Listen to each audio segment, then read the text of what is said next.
মৰমৰ ছাত্ৰ ছাত্ৰীসকল আহাচোন আজি আমি চতুৰ্থ শ্ৰেণীৰ গছে যদি খোজ কাঢ়ে এই কবিতাটো আবৃত্তি কৰোঁ।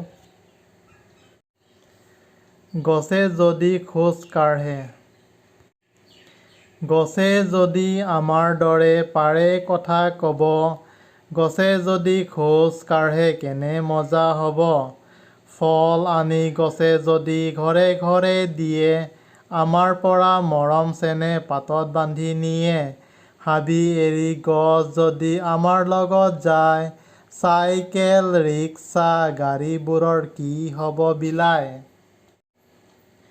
সৰু ডাঙৰ গছ মিলি শাৰী পাতি যাব, দুয়ো কাষে ল'ৰা বুঢ়াই লৰ লাগি চাব।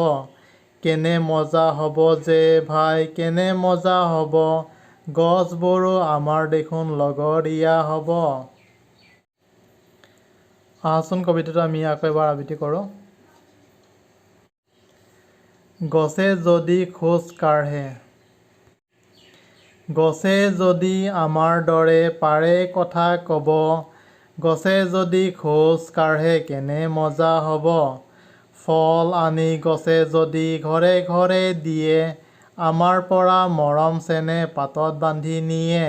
হাবি এৰি গছ যদি আমাৰ লগত যায়, চাইকেল ৰিক্সা গাড়ীবোৰৰ কি হ'ব বিলাই। সৰু ডাঙৰ গছ মিলি শাৰী পাতি যাব, দুয়ো কাষে ল'ৰা বুঢ়াই লৰ লাগি চাব। কেনে মজা হ'ব যে ভাই কেনে মজা হ'ব, গছবোৰো আমাৰ দেখোন লগৰীয়া হ'ব। পৰৱৰ্তী ভিডিঅ'ত অন্য এটি বিষয়বস্তুৰে লগ পোৱাৰ প্ৰতিশ্ৰুতিৰে আজিলৈ ইমানতে এৰিছোঁ। তোমালোক যদি মোৰ চেনেলটো নতুন তেন্তে চেনেলটো ছাবস্ক্ৰাইব কৰিবা, আৰু যদি ভিডিঅ'টো ভাল পাইছা তেন্তে লাইক শ্বেয়াৰ এণ্ড কমেণ্ট কৰিবা, আৰু বেল আইকনটোত ক্লিক কৰিবা।